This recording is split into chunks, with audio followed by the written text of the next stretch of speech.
So bear with me a second, folks, silence in Manitoba. while I share this You don't say nothing on Twitter. cause you know Get some you're more cops, people to tune in here.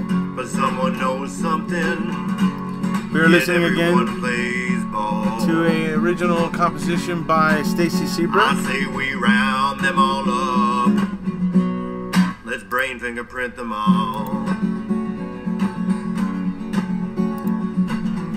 Everything about the case was suspicious. I hope the biting teeth of justice is so vicious.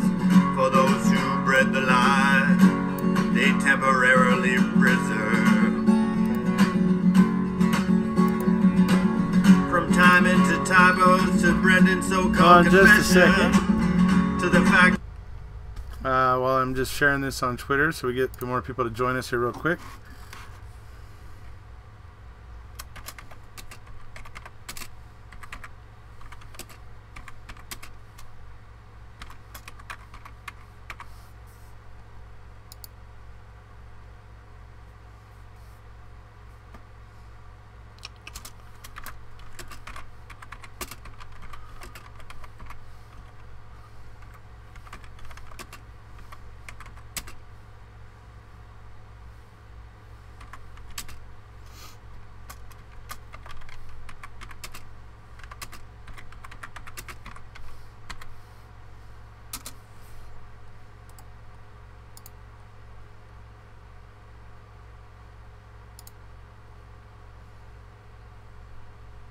Okay.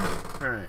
So back here. Hello, everybody. Oh, we have a lot of more people there now that I shared that on Twitter. Okay. Hi, everybody.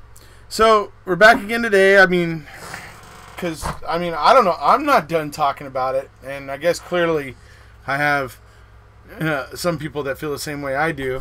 So I mean, and today I was thinking, if we might kind of maybe focus our discussion on AEDPA. Because I learned a little bit more about AEDPA from the documentary that I didn't previously know. Hello, Fenstorino. Hello, everybody. Hi, everybody. Joy, Mary. Hello. Hi, everybody. How you doing?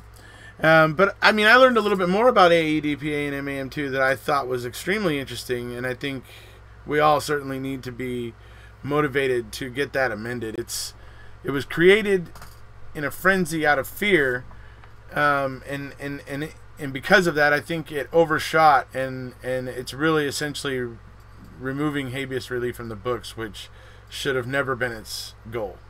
If they wanted to make it focus on terrorists and murderers, that's one thing, but to have it just apply to everybody for everything, no matter what, I mean, it's just it's too broad.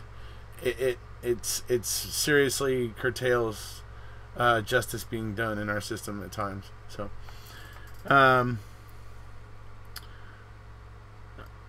Lauren Lee, I've watched half of the second season.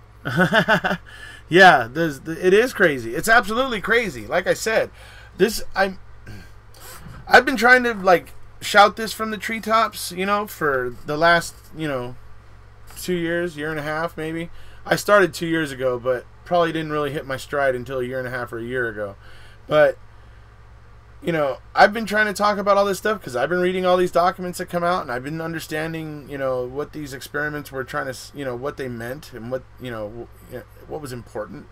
But with MAM, we know that people are willing to sit down and binge that, and they're willing to sit down for that 10 hours and literally watch it as all of these things are literally spoon-fed to them, and they don't have to go dredging through the documents and read every single document and be as entrenched as people like me and some of us are. So that's what I'm glad about, is because a lot more people are going to get educated. And plus, it was just cool to see the visual representations of these experiments and to see them actually happening, and that sort of stuff was really, really cool. Hello, Mary. Hello, Justin. Let's see. He's in the background. Was hoping to see you in part 2. I felt you deserved an interview. Adam Bills, I actually was interviewed at the rally, but after watching MAM, I just realized that I wasn't interviewed by the MAM crew. I've been theorizing about who it was, who that crew was, and who they were working for, and I have a pretty strong suspicion that I was interviewed by Sean Reck and his crew. I don't know if that's true or not, but I have a pretty strong suspicion that that's what happened. It just so happens that MAM had to be there on the first day judging, because I saw myself 3 times in the background during in episode 10 during the rally. I saw myself 3 times.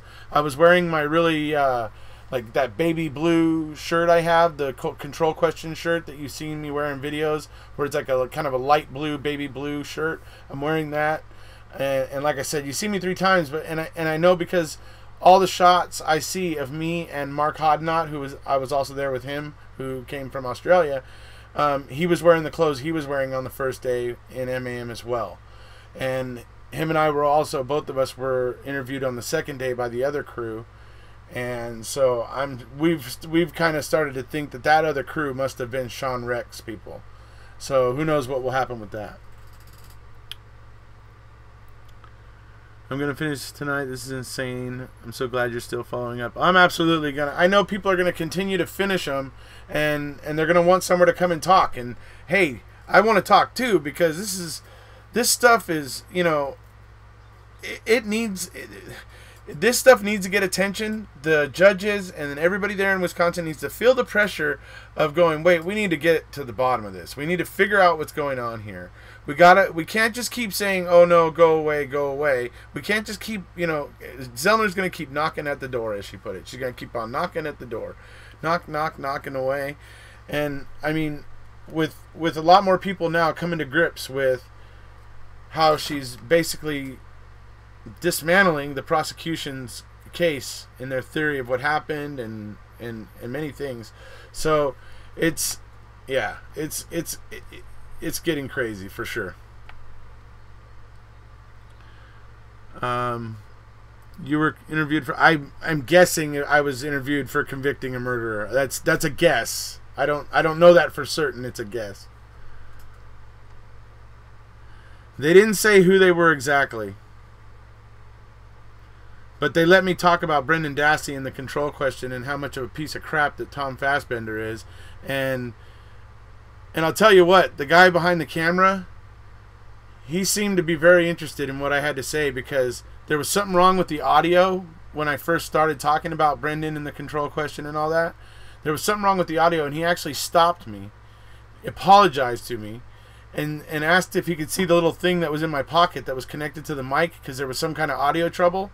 And he adjusted something on the box or whatever until I guess the sound was right in his headphones, and he just dropped it back into my pocket and apologized again and asked me if I could start over, which y'all know me. I've done the videos so many times, it's like it came right out again. I just started right from word 1 and went right through it again. So I'm expecting that with the cameraman having that much interest, that he wanted to get the audio fixed so that he could make sure he had the audio and everything correct, tells me that there's probably a good chance what I had to say about Brendan and the control question might actually make it into his, which if it does, great. Awesome. Yes, I saw you in the background, and I saw Mark. Hey, Adam Bills. Yeah, we were there. I was there. Like I said, I just didn't get interviewed by MAM. Mark did. You saw Mark get interviewed by MAM. He was actually on camera, and you actually got to hear him speak about it. But that first day, you know, well, I wasn't chasing cameras, folks. I wasn't. I don't know. I feel awkward chasing cameras. It's weird. I don't feel good about it. It's a weird thing for me. But the second day, people there they were pushing me in front of the camera. They wanted me to get in front of a camera and say something, and so I could understand. They just, because they wanted me to say something that, you know, I usually say, something that I say on my channel, and so some people ended up kind of making it happen on that second day. But I just wasn't looking for it. It just kind of happened on that second day. So, and like I said, I'm just guessing that they were from convicting a murderer. But I think it's a good guess. I think it's an educated guess. I have 4 episodes, but I need to tune in. Hi, Julie. Well, hey, you know, like I said, most of us that have been researching the case and following along, it's what's in there isn't exactly going to be new or shocking to us so much as it's going to be interesting to see all of it visually and, you know, that sort of thing. So, and then, like I said, the greater thing is that people who weren't able to hang in there and dig in and get into the trenches with, you know, most of us the way we did with the documents and things like that, those people are now going to get an education about what's going on with this case and the kind of BS that's happening with it. So yeah, it's you know, that's the really exciting thing for me. I think is just the masses are going to get an education about what's going on here, and how Zellner's connecting the dots and how those dots connect up pretty darn well. Hi, Erekose. Okay. Oh yeah. Wait. Was the guy on the jury? Was the guy on the jury? Wait. I sorry. What are your feelings about this whole second series? Oh, I think I just went over that. I mean, like I said, it's educating people that weren't willing to dig into the documents and do all that sort of stuff. It's giving them an education of what's going on, and it's just going to get more people on board with what's really happening here, make it harder for Wisconsin and the agents of the state there to be able to go, nothing to see here, you know, nothing to see here. It's okay, nothing to see here. No, we're not having that. Let's see, just Avery. I binged 10 plus hours straight from within minutes of the release. Yeah, I almost binged that straight, except I fell asleep about probably halfway through the 3rd episode. But as soon as I woke up, I started watching again. Just finished yesterday's video. Was waiting for you to go live. Oh, cool. Well, here we are, and I'm live. Hi. Nice to see you, Rap. Sorry, what happened there? Whoa. Sorry, this chat thing jumps around a bit. 1984 Rabbers. I'm not sure if I'm saying that right. Sorry if I'm not. Was hoping you would be on the show. I was looking for you. I definitely was looking for next time. Yeah. Well, like I said, looking Sean Rex. Judging by that cameraman's enthusiasm, I think there's probably a good chance I'll be there. You're earlier tonight. Yes, hi. Hi. Yeah, I decided to go earlier today because I figured people have to go back to work tomorrow, so they weren't going to be willing to stay up really late. I went late last night because I was just trying to give as many people as possible time to finish the documentary and stuff. So I waited till kind of late last night because it was Saturday. I figured I could get away with it, but no, today on Sunday, figuring that people had to go to work tomorrow, I wanted to do it earlier. And I guess I'm only really taking into account the U.S. when I do that, and I'm sorry to all the international supporters, because you know I love all of you very much. But yeah, I was basically kind of basing that on the United States time zone, so I do apologize to the international folks if the time difference kind of created a problem or an issue for you. I'm really sorry about that. Palmer, Casey will make it happen. I think she will. Capaldi, Mr. Capaldi, the Mad Scotsman. Kaczynski's living room. Oh, cat walks across and meows. I thought that was hilarious, dude. And you know when they were recording that, because that was like in the first couple of episodes, right? So you know when they were recording that, they didn't even really know about the stuff that was going to come later with him and his little cat toy staring at the clerk for 45 minutes with his little toy going meow. Meow, meow. I mean, Kaczynski is continuing to be such an embarrassment to the state of Wisconsin. I mean, holy moly, dude! He's just the comic relief in a sense, man. He's the gift that keeps on giving, where he just is so ridiculous, so ridiculous. I don't know, man. Kaczynski, jeez, he's something else. And yeah, that meowing, that cat meowing I about fell off of my couch when I heard that cat meow when I was watching the first time. It burns my ass that those two lawyers were running out of money and didn't want to go the distance and drop the ball. Yeah,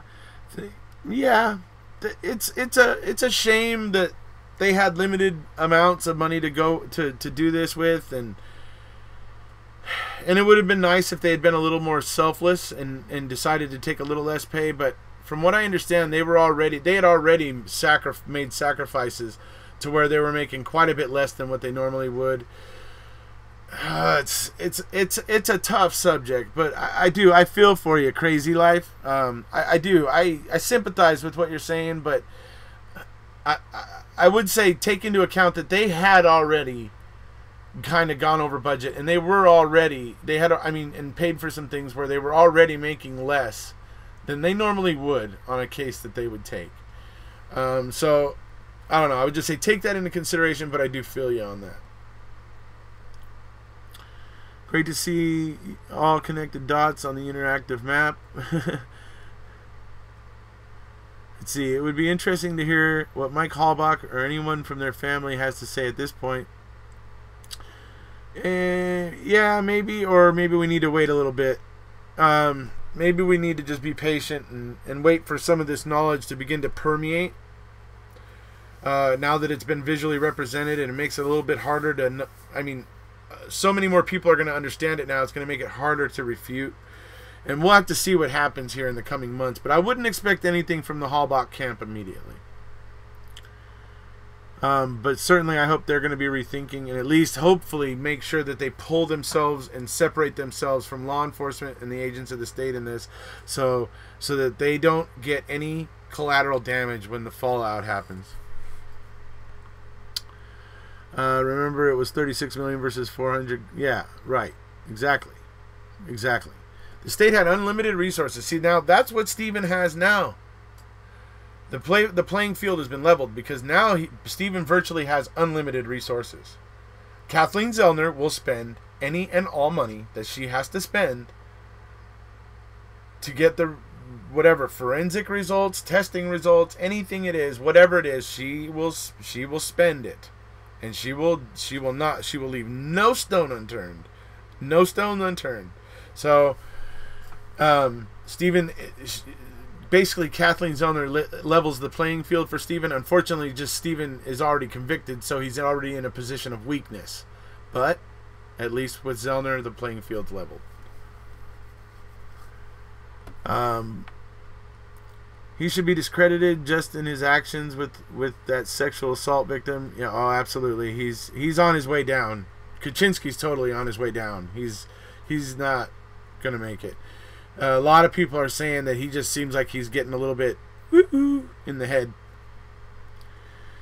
I would love to see that a federal investigation on the entire county police force. Yeah, that would be great. Westminster girl. Hi, Westminster girl. How you doing? What do you think of Kim Kardashian watching, knowing she helped someone's grandma's getting out of prison? Great. I'm glad Kim's watching. I hope she's motivated to get involved and help create more awareness about this. By saying she's watching, she obviously created a bunch of awareness with people that follow her. And she does have a lot of people that follow her, so she has a lot of pull in that sense. So when she tweeted that was great, and I immediately jumped on and replied to that tweet and said, hey, look, join us here. Please join us here if you can, and be part of the conversation if you want. So I didn't expect her to show up, but at least that was on her thread, and all the people that follow her had a chance to see it and possibly show up here to talk about the case a bit. So yeah, it's great. It's great that Kim Kardashian was watching, and it certainly creates more exposure, and I'm all for that. We also have the Ricky Hostetler case. Yes, the Ricky Hostetler case is another case in Wisconsin involving James Link with some shady practices, lying to the victim's mother, things like that. It's a mess. I have a couple videos about it. You can always go through my videos and find it if you want. It's called Ricky Hostetler. So anyway, I am a big baseball fan. My team is in the World Series. I don't know if you saw the way I started out last night's video, but the Dodgers whooped up on the Brewers. The Blue Crew beat the Brew Crew. So we are in the World Series. So yes, I am a baseball fan. Go Sox! Aw, man. What are your thoughts on Bobby and Ryan? Is it possible that both of them were involved in the murder and framing? My thoughts are that the evidence that has surfaced has suggested the possibility, and that's why we need to get into a courtroom so that we can properly examine and go through all of this information and find out what's what. That's the way I feel about that.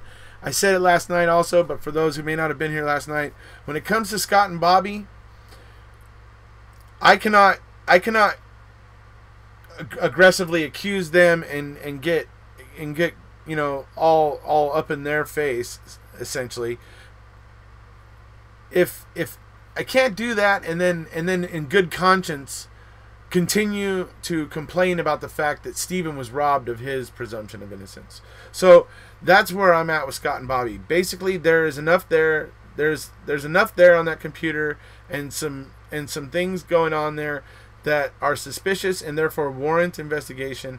But I want to know more at this point, want to find out more, and want to have this evidence gone through and argued out and really either solidified or debunked, whichever one it may be.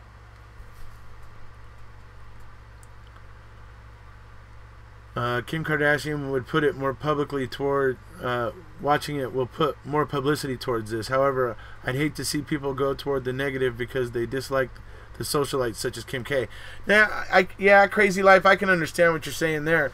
I personally am not a huge fan of Kim Kardashian. I don't know. I have nothing really against Kim Kardashian. I mean, I don't have really anything against her, but I'm not a real big fan of her. But, I mean, the problem that a lot of people have with the Kardashians, and it's not necessarily wrong, but it's just that they got famous and rich for no other reason than their dad was O.J. Simpson's friend when it comes down to it, But they are very fashion conscious. They are, they embody the Hollywood culture and that sort of thing. So they are loved in that sense. And so, like I said, anything they do draws attention. So if she's watching Making a Murderer, she's drawing attention to it. So I'm all for that. Talk about points of Casey's evidence efforts in your opinion. Points of Casey's evidence efforts in your opinion. I'm willing to talk about any piece of the evidence you guys want. Just bring up whatever piece. I've been talking about them in the last 3 videos, so I don't know which one specifically you want to talk about. Casey's smart. Barb cut up and burned TH along with... Okay. Well, everybody has their opinions, of course. Joy, do you think there will ever be a judge that will give Stephen another trial? It seems like all of the Wisconsin... Well, yeah, I think even at this point that the appeals court, when this all gets back to the appeals court and they start hearing the written briefs or they start reading the written briefs on this and what's going to be going on here is that it's going to become clear that Judge Angela has some bias, and it's going to start to come out about how she was on like that victim rights crime board or victim crime rights board or whatever it was that he was on. She was on it with Ken Kratz. And so there's some things now that are going to suggest that she might have some bias. So I would imagine the appeals court is going to, from now on, not send things back to her. They're going to send it possibly to a different judge. We'll have to see what happens here. We won't know probably until early 2019 because obviously Zellner files her first written brief, her petition basically, with the appeals court on December 20th. The state will have something like 40 days to respond, and then after they respond, Zellner will have another 20 days to reply to that response. So, and then after all of that, the appeals court will then take those things into consideration and make the decision at some later date. So, so that's the way that goes. Or they may call for oral arguments. It depends. You never know. So, but But I think that if as I suspect that the appeals courts are starting to get fed up with the black eye that making a murder is giving Wisconsin, and they actually give Kathleen Zellner the actual consideration she deserves here, that they'll send it back. If they send it back again to the circuit court, they'll send it to a different judge, in my opinion. We'll have to see how that goes.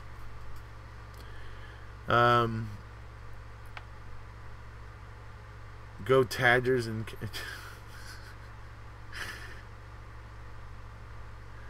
Barb is a person weighed down with guilt.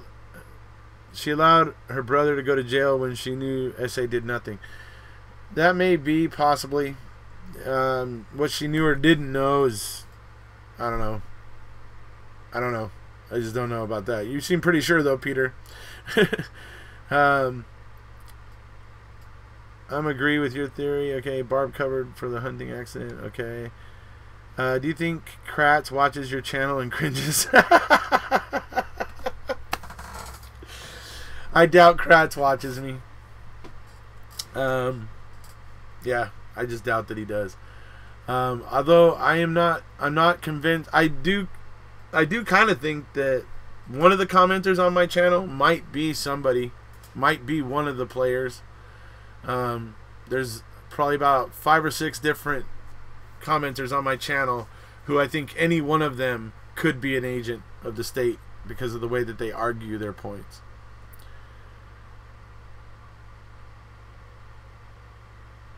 Front tail light damage caused by deer jumping the road. Okay. Deer kill is key. Yeah, the deer kill may be. I think you may be right about that, Peter Grant. I think as this begins to develop, that kill is going to become more and more important. Let's see. How could Barb not be weighed down by some guilt? Considering, Barb was weighed down by many things: pressure and bullying from agents of the state. I'm a lot less critical of Barb than some people are. She's just been in a tough situation, and it's just tough. It's totally. I just don't envy her in any way, shape, or form. She has had a very rough last 13, 14 years. KZ became a sex symbol for me when she saw that the aid marker light was broken from pushing the car. Aid marker? I'm not sure. Okay, cool. My money is on Bobby Dassey. Well, we'll see. We'll see. Like I said, there's a significant amount of evidence right now that makes Bobby questionable. So that what's on that computer that definitely resided in his room is definitely disturbing. You and I know Barb was involved. She guts up deer in her garage and burns. I don't know, Peter. I don't know that. I gotta say that I don't know if I want you putting words like that in my mouth, to be perfectly honest. Even if it wasn't Bobby, he still had all the violent porn, all those disturbing things which could have been used to threaten him and make him say things that he wouldn't have said otherwise. Absolutely. It was nice to see the old man's laugh and cry on the street. Yeah, I loved seeing Mom and Pa Avery. I loved it. Dude, the part I thought was hilarious is when they were going to see, it was like in episode 7, I think, or something. They're going to see Steven, and they came from Crivets, right? So that's way up north. It's hours away, right? They're like literally 10 or 15 minutes away from the prison, and Dolores is looking for her ID, and she's in her purse, and she's looking for her, and she's finding her ID or whatever. At which point Alan decides to just suddenly, at that point in time, just suddenly goes, "Oh, I didn't bring my wallet or my ID." And it's like, they're 15 minutes from the prison. I was just dying laughing at that part. Just like, oh my Lord, Alan, I can't believe you forgot your ID. And then he's just like so nonchalant. 15 minutes from the prison, he's just, it was hilarious.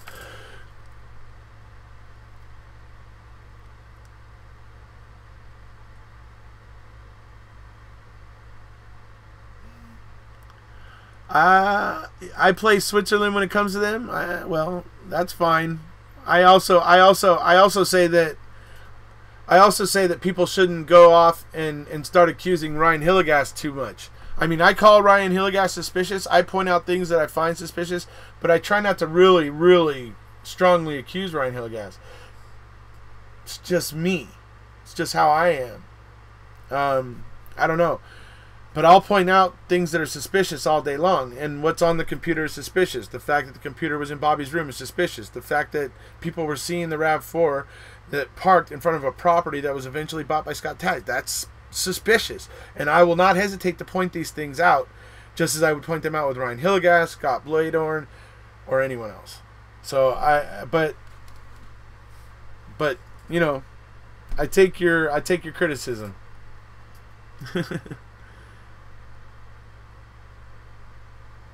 Stupid stove, that was great. That was so funny when she was talking about trying to get him, and he can't really hear anymore, so he couldn't hear her. He's over on the, he's just like sitting there like all just comfortable on that couch. He didn't want to move. Oh, that was so funny. It's so funny watching them too. Yeah, I know it was said with respect, Maggie. Seriously, my favorite line in the whole show was when Dolores said, "You're stupid stove." Yeah, absolutely. That was great.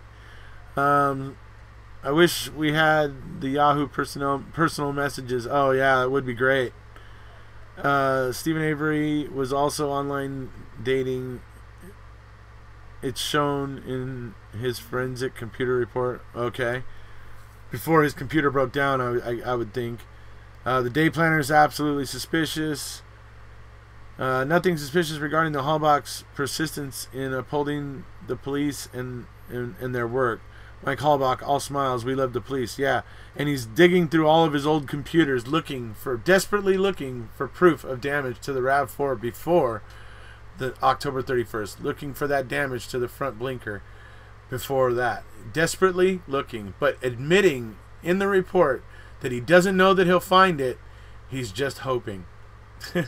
It's very disturbing.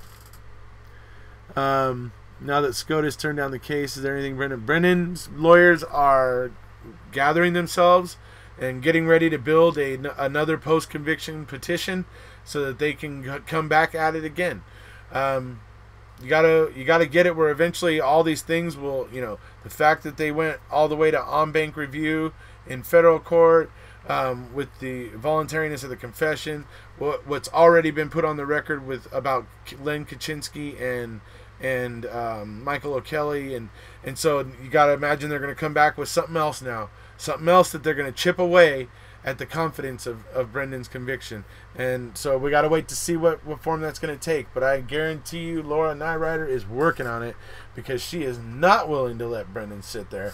She is going to keep fighting, and that's one of the things I love about her. Can Beatty's lawyers start a whole new appeal based on his crap defense? They will be starting a new appeal, and they will base it on something other than what they appealed previously, and we'll find out what that is exactly when they finally decide, what that is. I do not blame them that after what happened being turned down by SCOTUS, that they all decided they were going to maybe lay off for 6 months. I know Drism was kind of he was touring around the world a bit. He was in Canada. He was in a few places. So I don't blame them if they wanted to decompress for about 6 months before they come back to it and start building the next case for Brendan. But I will be right there every step of the way helping them. That's for damn sure. What can we as the general public do to help? That is a very, very good question. And that's one of the reasons why I wanted to talk about AEDPA in this video. I'm probably going to go off on a long-winded segment here and get behind in the comments again, but oh well. I was saying that a lot of this stuff, last night's video, I was saying a lot of this stuff, it comes down to our responsibility. It's up to us to put people in the positions of power that are going to be mindful and be about things that we want them to be about. Reforming criminal justice, bringing our criminal justice system into the 21st century, things like education and healthcare, and getting those things finding the answers for them, whatever those answers are, and getting people that are, not getting into office to serve themselves, but serve the people. And that's what we need to be doing. We need to make sure that the people we're putting in there are doing it. It's unfortunately, yes, we have to kind of babysit our politicians, but it's because they've gotten so out of hand. And when it comes to AEDPA, I tell you what, if you're thinking about writing a nasty tweet or a nasty letter or something to Bobby and Scott or somebody else, do me a favor. Write one also to Congress telling them how much you think that AEDPA needs to be amended, and that it certainly shouldn't be applied to mentally limited juveniles, and stuff like that. And do me a favor. If you're going to be, doing that sort of stuff, please send one to Congress and tell them what a piece of crap AEDPA is and how it needs to be amended, because it's an absolute travesty what AEDPA has done to Brendan Dassey and what it will continue to do to kids like him in the future. So that's one thing I would ask. So that's what we have to do. We have to take responsibility as the people. Unfortunately, we have to get in there, and we have to make sure that our leaders are the people that are, making our laws and doing those things, are looking out for our best interests, and that they actually care about our best interests. Not saying all politicians, are crap. I'm just saying there's a lot of politicians out there for their own personal gain, and there's so many of them now, it's bogging down the system, and things like AEDPA need to get amended. They need to get amended. Absolutely, they need to get amended. And that's something we all need to start thinking about. And we all need to start thinking about what we have to do, even though we're busy in our lives. We got our 9 to 5, or we're working all the time. And then, we got, for those people that have kids, it's even worse, right? You got the kid, you get home, the kid's got soccer practice, your daughter's got dance, and you're running. And there's no time to right? It's tough to do, right? I get it. I totally get it. But we got to take an interest, and we got to care, and we got to start voting in the right people that are going to look after our interests. And mainly, we got to get AEDPA at least amended. I mean, it's fine if you want to have AEDPA apply to terrorist acts, fine, but having it apply to juveniles, especially those of limited capacity, is an absolute travesty. It's an absolute shame. It's a black mark on America at the moment, in my opinion. So that's what I was hoping, Justin, is that we can hopefully get them to amend it to where, at least for juveniles and and maybe some other groups, where it doesn't apply to them. That would certainly help. Like I said, I have no problem with AEDPA applying to acts of terrorism. Oh, yeah, all day long. Let AEDPA reign over acts of terrorism, but over juveniles like Brendan Dassey in our justice system, oh, hell no. Get rid of the death penalty, AEDPA would be irrelevant. That's true. Fortunately, that's a tall order, and don't know that that's going to happen anytime soon, Mr. Capaldi. But that's okay. That's one of the reasons why I call you the Mad Scotsman. No, but I do understand what you mean, buddy. My callback works for the Green Bay Packers, some technical computer jobs, so he would know how to really go through a computer. He absolutely would. Oh yeah, he's like their head tech guy, in charge of their video technology or whatever it is over there, something to that effect. So yeah, absolutely. Let's see here. The judges were so divided. The one was disgusted, was basically calling everyone else morons. They have to be so divided behind closed doors. Oh, absolutely. When you think about it, folks, here's the thing. When you really think about it, there were 7 judges at the 7th Circuit Court, right? There were 7 judges on the en banc review. Okay, they went 4-3, right? In not in Brendan's favor, right? Well, if you add in Magistrate Duffin, who originally granted Brendan his habeas relief, if you add him in, it suddenly becomes 4 federal judges have voted in favor of Brendan, and 4 federal judges have voted against Brendan. Literally, the federal judges that have reviewed Brendan's case are split. And SCOTUS decided to not review. So this is why it comes down to us, the people. We have to start, I don't know, burying our congressmen in letters, telling them that it's absolutely a travesty that AEDPA applies to minors, especially those minors of limited intellectual abilities and that sort of thing. And we need to bury them so that they know that that is now a huge issue that they need to start thinking about. That's what we need to do. We need to start making issues of these things. These are the things that will help the lawyers in court later.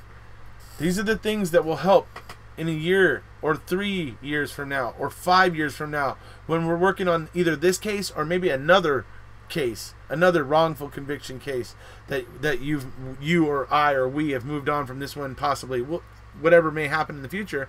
But I've already started to branch into other cases. And the thing is that we got to get the legislation right so that it's possible moving forward to get these wrongs righted. And it starts with us. It's, that's why the Constitution says we the people have to make sure we have to hold our leaders accountable. That's how we have control over what happens here. So I just can't say it enough. So anyway, yeah. Crazy life. I know. I can tell you're finding a lot of stuff here that's blowing your mind. So and rightfully so. I didn't know about. Okay, they need to investigate Halbach, lie detector for starters. BC. Brad Scheck, BC did some website stuff. So did RH. Yeah, I say Stephen Avery is deviant. BD also, if you believe the MCSD. Well, yeah, that's if you believe them, right? Yeah, it's creepy. Let's see. RH also used a caller ID spoofing service. Oh, that's interesting. It is not about the truth, about reality. No one should live on Avery Road, but every town has Averys.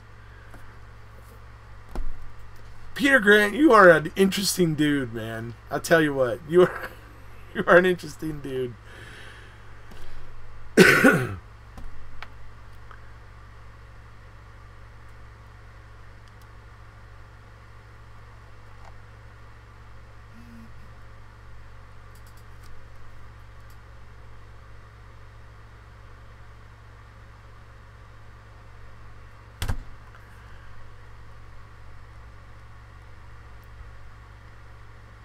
What is worst, a swift, painless injection, or spending the rest of your life in prison? Well, certainly a swift, painless injection, but the injection, yeah.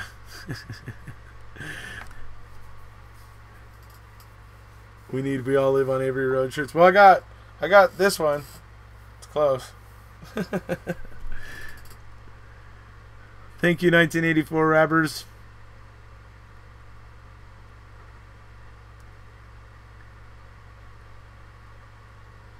So,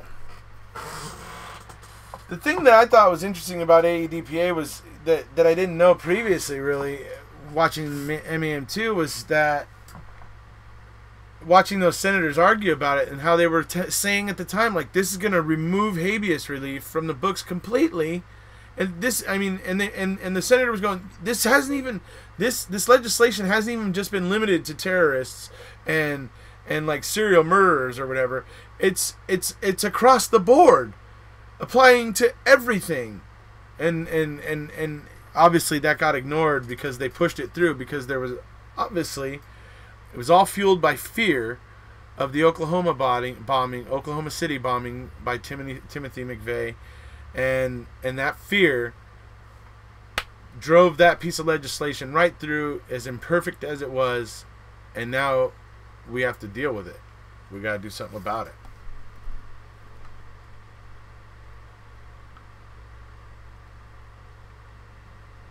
Yeah, you would see a lot of what I talk about in MAM too, because I wasn't sure when MAM2 was going to ever come out, and I was trying to pump this stuff out into the public as best I could as I was finding it out. So yeah, absolutely. It's gotten a bit hot in here. Let me ask you guys something. Can you hear the fan that I have going? Because if you guys can't, I think I might try turning on my AC because it's getting a bit hot in here. Until the population as a whole begin putting pressure on our congressman. Exactly right. Exactly right, Megan Monahan. Everybody right here, look at Megan Monahan's statement. That's exactly what I'm talking about. We collectively got to put this pressure on our politicians, and we got to make them feel it. And that's the beginning. That's how it starts.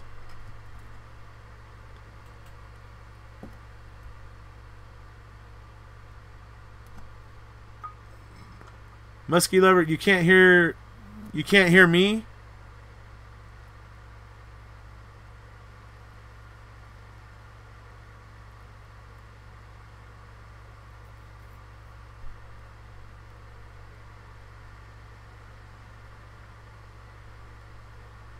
Oh, you can't hear the fan, right? Sorry. Okay, yes. I asked, didn't I? Duh. So, let me try my AC real quick.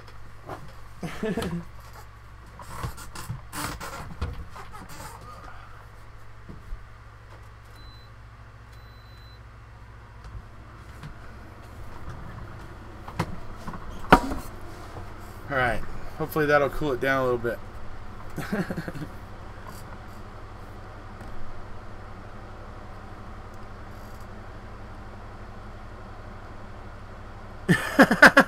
Mindy, you're funny. Peter's been on my channel for a very long time. He doesn't exactly say things that are like King Kratz. So I would have to say probably not. Yeah, that's what it comes down to. In Wisconsin, we need to start talking. We need to start getting the governor worried, the AG, Mr. Shimmy Sham Schimmel, Brad Shimmy Sham Schimmel. We need to start getting those guys afraid of of the wind that's blowing for criminal justice reform. So yeah, definitely. Okay, thank you.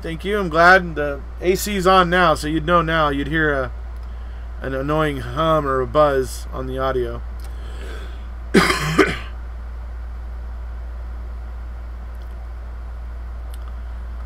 When I contacted Scott Walker, they didn't seem to care at all and seemed like they get contacted all the time. Well, I'm sure they do, but see, Scott Walker's pandering to a certain, like group of people, and those are the people that are, well, the best phrase that I use for it are the tough on crime folks, the tough on crime people, and he panders to them. So in order to get him to change that, you have to be a group of people that outweighs the group that he's pandering to, right? So that's what's tough about it.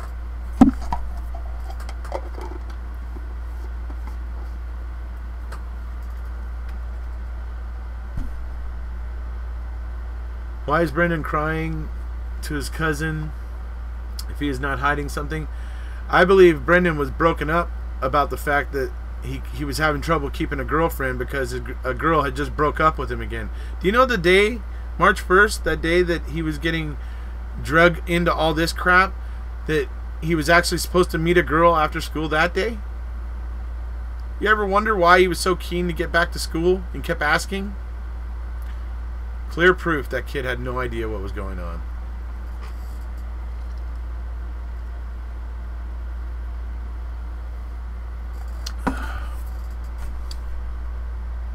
Okay, great. I'm glad everybody can't hear the fan. Because it was getting pretty warm in here. Now it's starting to get kind of nice. Has anyone found any came in his retirement? I heard he's in Arizona, but I don't know. Scott Walker will never pardon anyone. Like I said, he panders to the tough on crime folks. Circulate petition to only Wisconsin voters. See if we can get enough voters. You can scare them into change. Possibly, yeah. I mean, it's definitely possible. He also tried to pressure her into saying that SA touched her when she was underage. Yeah. Oh, absolutely. They absolutely were doing that. They were doing that to numerous members of the family, trying to get numerous members of the family to say that Stephen had been molesting or touching them and this and that and everything. It's absolutely appalling. His girlfriend at the time broke up with him. Yes, the group of people demanding change has to be bigger than the group of people they are catering to. Exactly. Tough on crime could care less about justice. Absolutely. Can anyone fight City Hall? How can the judges not see that he is so innocent and impressionable? I think many of them did. He won twice. And it wasn't. See, you gotta understand of how fishy it was. The whole on-bank thing.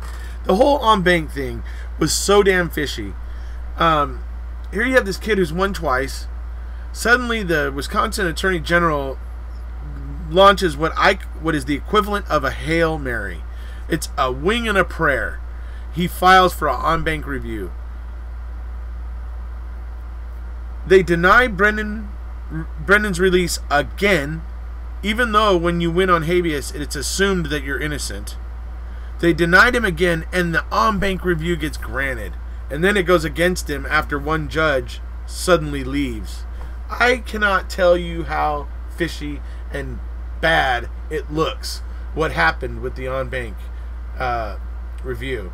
And it's all capped off with the big old, cherry on top of the crap sundae of the control question that they used in their own decision to reinforce their decision,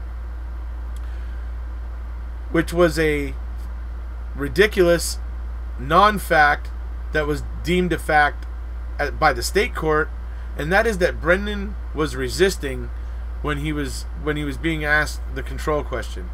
That is an absolute farce. Absolute farce.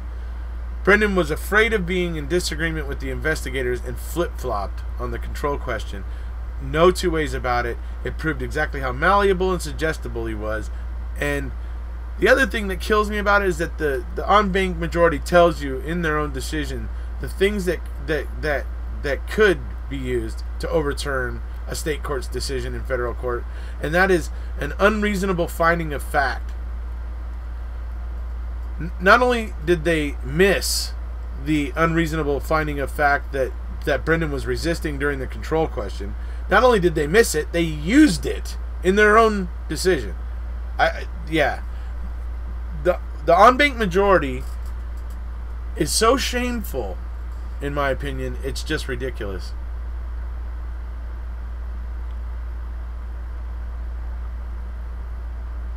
Brendan was going to meet his new girlfriend. He was dieting, losing weight, working out, and positive changes. Yeah. So, I mean, that's what it was. I think that's why he was so down, because he was of that. But, yeah. What state am I from? I'm from the West Coast. It was fishy. And it rarely happens to large on-bank review happens anyway. It's so that it rarely happens. Exactly. It's like they showed you in the thing that there's something like 8,000 cases that go before the 7th Circuit Court in a year, and only 40 out of 8,000, right? So, hi Josh. Oh, I'm glad you made it. The in-bank review is not only suspicious, but it should scare us all. Yeah. Absolutely, it should. And like I said, we all gotta start thinking about AEDPA, and we gotta all start thinking about getting that amended. It needs to be amended. It's fine if they want it to apply to terrorists and terrorist acts.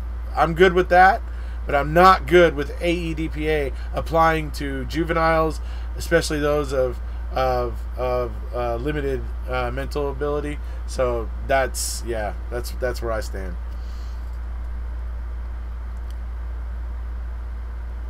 Yeah, well, Kratz claims all kinds of things. He's the slimiest weasel in the pot.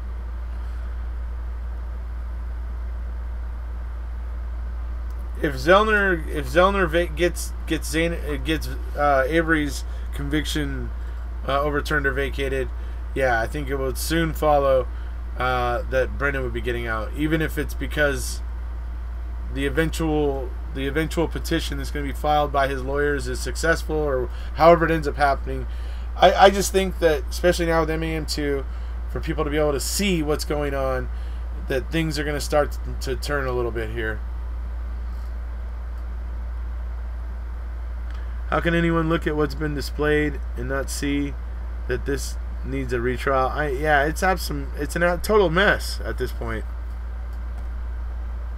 How many cops have now retired? Right, absolutely. Everybody. I mean, even Robert Herman right now. Robert Herman is stepping down as head sheriff and trying to get the hell out of Dodge. That's what it is right now. All the players that were involved are now basically just trying to get the hell out of Dodge, because they know that eventually this is going to get, KZ's going to get some traction. She's going to get some traction essentially, and they all want to be gone by the time that happens.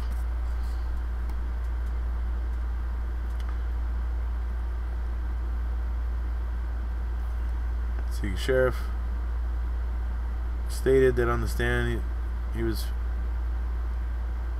forced. He checked the RAV4 plates on November 3rd.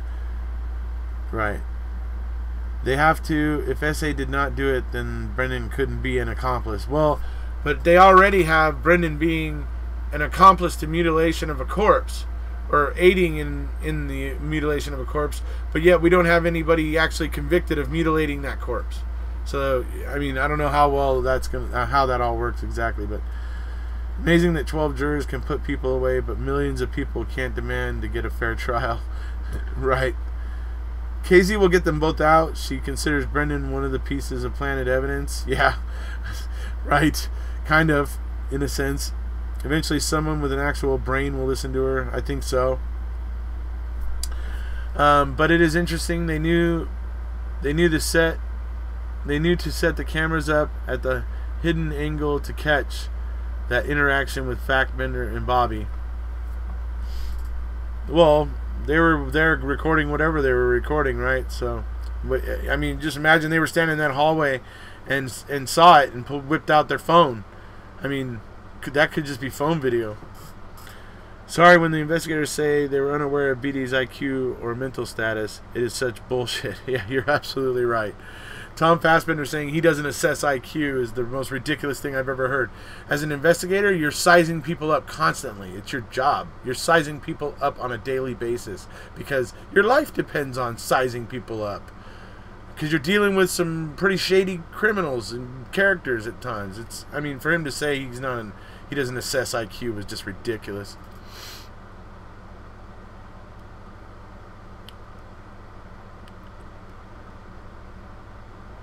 Hashtag who killed Teresa? Well, that's what we're, I think, on the way to finding out. As a human being, you can see he's not on par with kids his own age. Right. Not to say that he wouldn't eventually have developed and become a very highly functioning adult. Some kids just don't, they just don't develop at the same rate as other kids. It's just, But I think Brendan would have gone on fine. One of them had his friend. Oh yeah, Wiegert had his hand on Brendan's knee, acting all fatherly. I just wanted to puke. Yeah, we all feel that way, definitely. I hate it whenever Wiegert touches Brendan, and he touches Brendan a few different times. At one point, he goes over and sits next to him on the couch and puts his arm around him, and I'm just like, oh my god, I want to punch you. But yeah, so.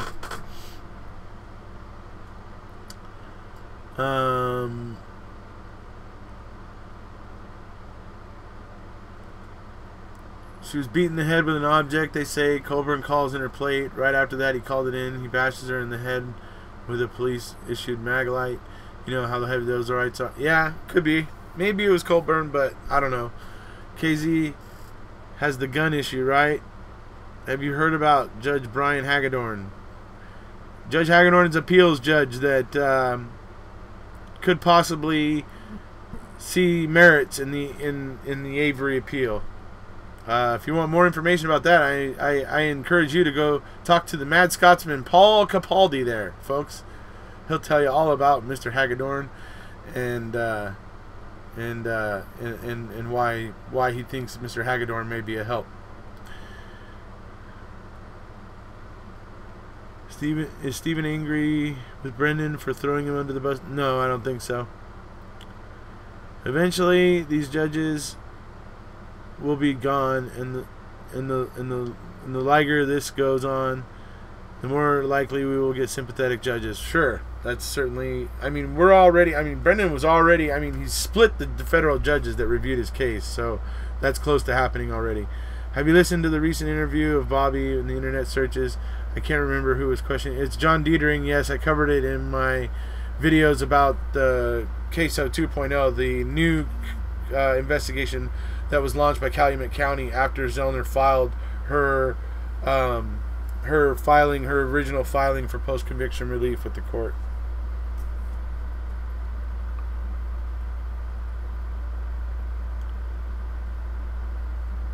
I think they were all well aware of. Yeah, absolutely. I think they're all well aware of Brendan's mental status.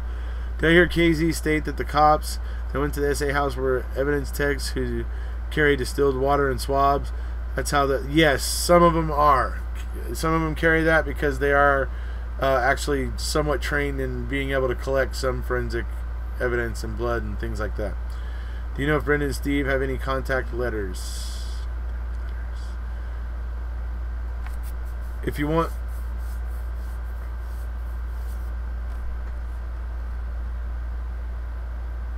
I'm not sure what you're asking me, to be perfectly honest, Julie Lip.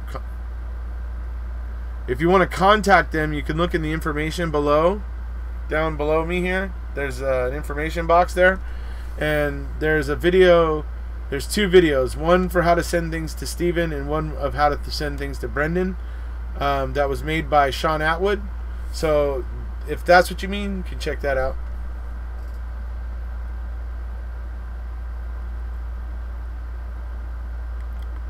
Brendan should turn him in for unwanted touches. Yes, absolutely. Yeah, when Uyghur was touching him, that just made my skin crawl too. With each other, I think. Okay, do they write each other? I don't know. That's actually a question I don't think I've ever asked. Can't even look at BD's face without feeling awful. That pic with his smile in jail, jumpsuits, it kills me. Yeah, I know. I feel for Brendan. I totally feel for Brendan. I mean, I'm totally with you 100% on that. Did Teresa find Bobby in Scott's meth lab? Maybe they freaked and killed her. I don't know that they had a meth lab, but certainly if they had one and she found it, that would certainly be cause and motive.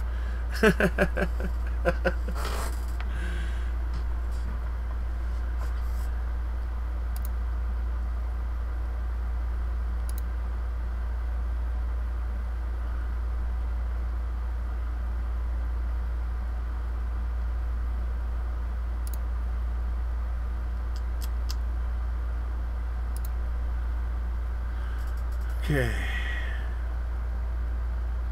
Did Skinny have access to the smelter? Have private investigators been hired? Oh, I'm sure. Yes. Has Zellner? Yeah. Oh, sure. Yeah. She's hired investigators. I think she actually has in-house investigators because of her work.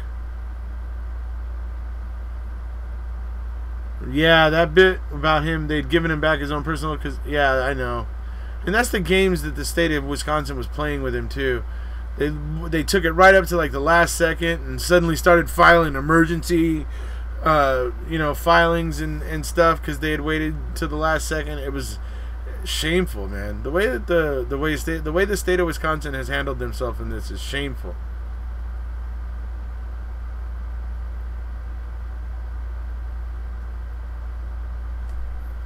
I'm not saying you'd be wrong for thinking that, Martin, but it's hard to kind of do that with the victim's family. I'm confused about Brendan's stepdad. He said he was going hunting, etc., but then Steven's sister said he was she was with him. Then yeah, and he was with it, and he was visiting his mom in the hospital. Right. It's just you're confused. Your confusion is justified, Lori. I believe there was a drug charge against her. Yeah, I think there was something about some weed or something like that. The games Wisconsin played with Brendan and his family were cruel. Absolutely, they were.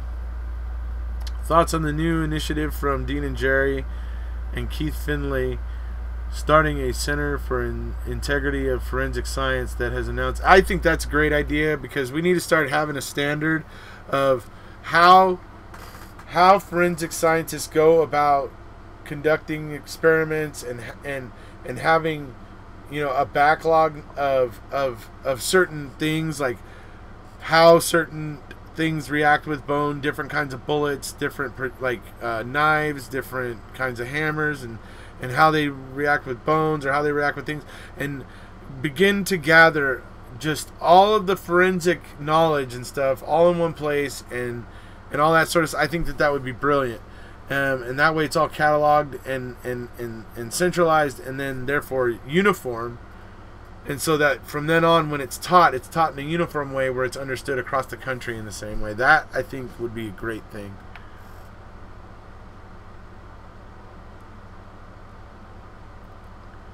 I still find it suspect that Bobby showered before hunting. I know. Everything that Bobby did there was suspect to me. And I just don't see him having enough time to shower in between the time Teresa parked, took some pictures of the car, did whatever, took some money from Steven and handed him an auto trader. That's not enough time to take a shower. It just doesn't. The whole thing is just strange to me.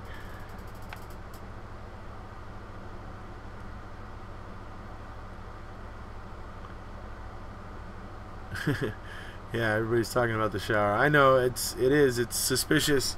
It was I don't know how he could have squeezed that shower in.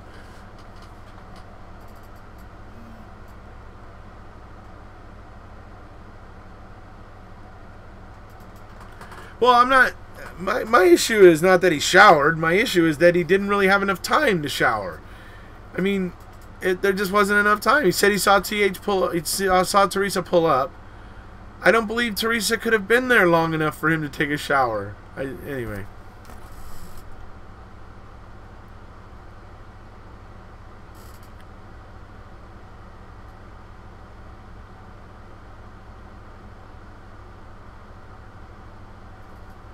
OMG, the blood spatter expert. She was so right. It's totally negligent for those two attorneys not to have had a blood spatter. I agree there. I really wish Dean and Jerry would have spent a little extra more and gotten a blood spatter expert in. That would have helped greatly.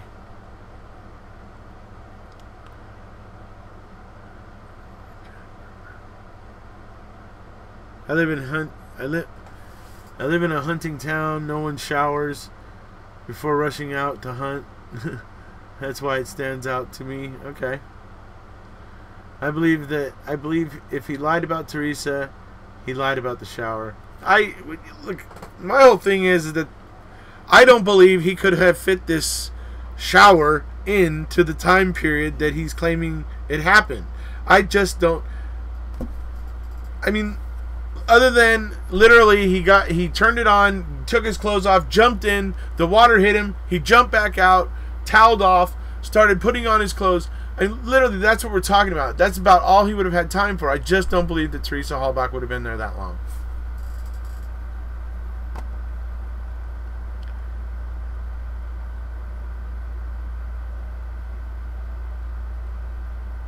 There's burn barrels at the Redant property, and they were roped off, and Joshua Redant couldn't even get at them for a day at one point. So yes, there were burn barrels down by the Redant deer camp. I leave my hair in conditioner for 3 minutes in the shower. Geesh, right? Yeah, exactly.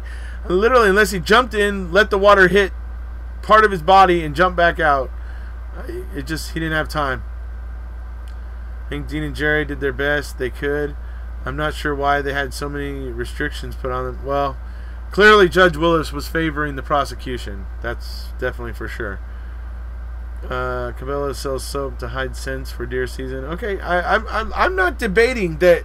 Look, I accept that it may be a common practice to shower before hunting.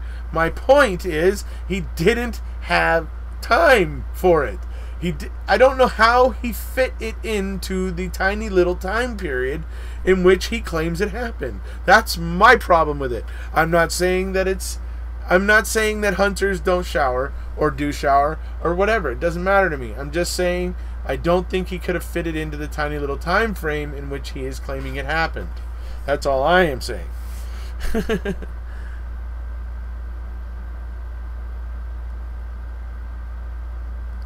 Absolutely no time for the shower. Thank you. Not any MEM poster. Not any MEM poster knows crap about hunting. Yeah, well, certainly. I'll tell you what, folks. I have fired a weapon in my lifetime. I know how to use firearms, but I have never ever been hunting myself. And if I did ever go hunting, whatever I kill would have to be consumed. That's just the way I am.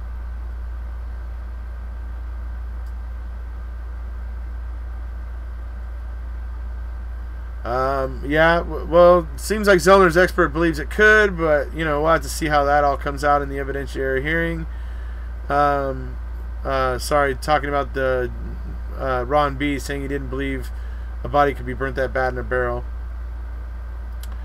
I can take a 5-minute shower in 3. And yeah, and I believe Teresa would have been gone 2 minutes before you were done, Peter.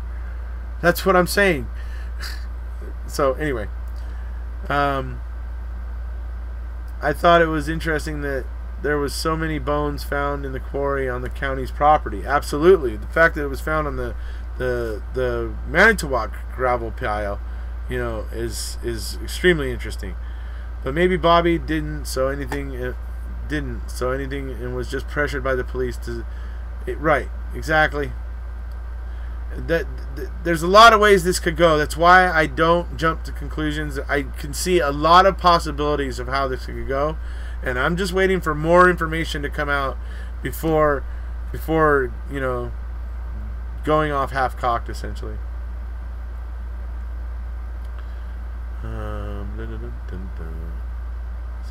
Are they going to punish Bobby for lying on the stand? I don't know. My gut tells me probably not. I'd say that most likely if this evidence gets Stephen a new trial and he eventually gets off, he eventually is found not guilty or whatever, I bet they won't even try to go after Scott and Bobby. I bet they won't even bother to do that because they won't want to waste the effort anymore, and they won't want to waste any more time and effort or money, which is sad. Because it will just be the perfect capper on their failing Teresa Halbach, to be perfectly honest.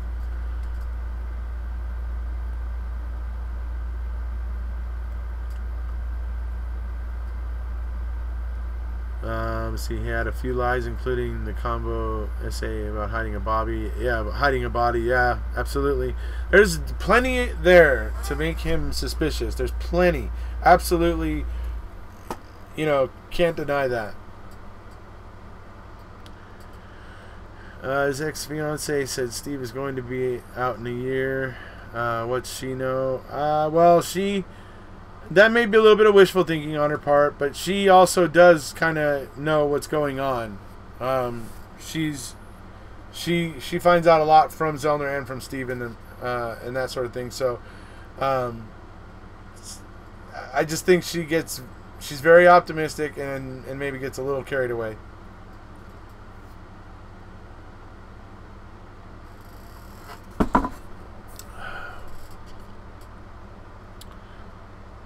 It's not that a shower can be quick, but why Bobby said this. Will Scott and Bobby wanted to be in the stands before sunset, right? When the man who saw the fire on the Avery property basically told KZ that he had to ask them exactly how big of a fire do you want me to say I saw? Right, exactly. That's Josh Redant, and that was absolutely... He says that in the CASO reports as well, in the new investigation. I have a video where John Dietering is interviewing him, and he basically says that same type of thing again. I'm excited about John Ferak's book. Oh, yes, John Ferak's book. John Ferak's book, everybody.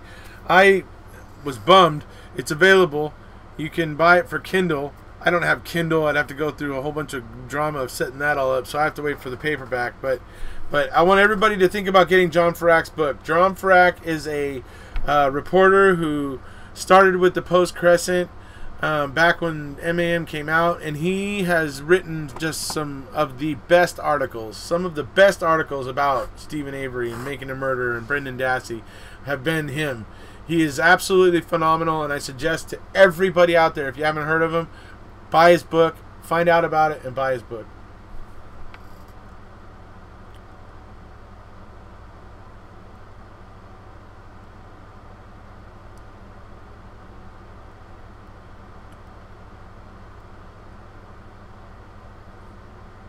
Maybe a good idea to search for the unburned body parts that the expert said had to be there. If they found it in the quarry, then yeah, right. He was saying that they didn't find like any rib bones. That seemed to be what he was saying. That there was that the rib bones weren't really there, and you generally tend to find those when you have a burn.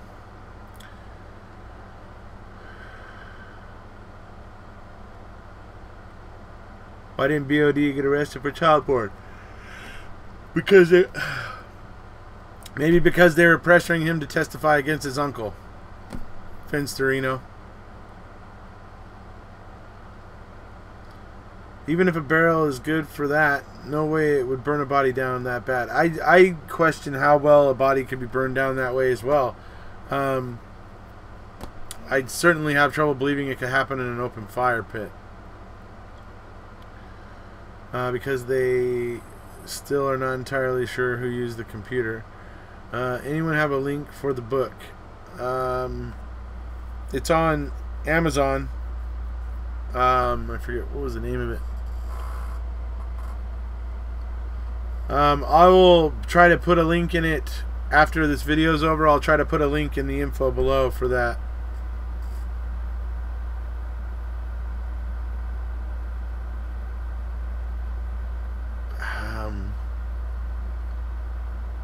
Was it Failure of Justice? I was thinking it was something else maybe, but I don't know. I'm confused now. But like I said, I'll leave a link after this video. In fact, I think we're pretty much at a point now where we can probably go ahead and end the video. It seemed to have slowed down a bit. So after this, I'll find the link to that book, and I'll leave it in the info below this video. So all you have to do is navigate back to this video and look in the info below, and you should be able to see a link to the book if you guys are interested in finding that book.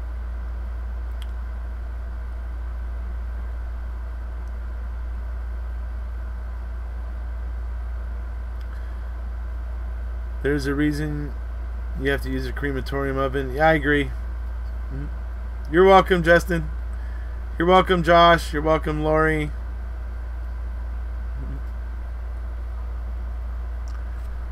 Let's see if we can go out on a little more of Stacy Seabrook here. Oh, of course, my YouTube rebooted.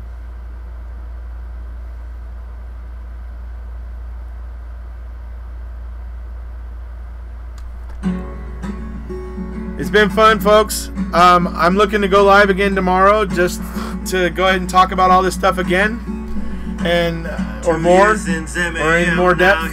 So go ahead and make some notes for tomorrow if you want, so you can bring them up here when we talk. Fades.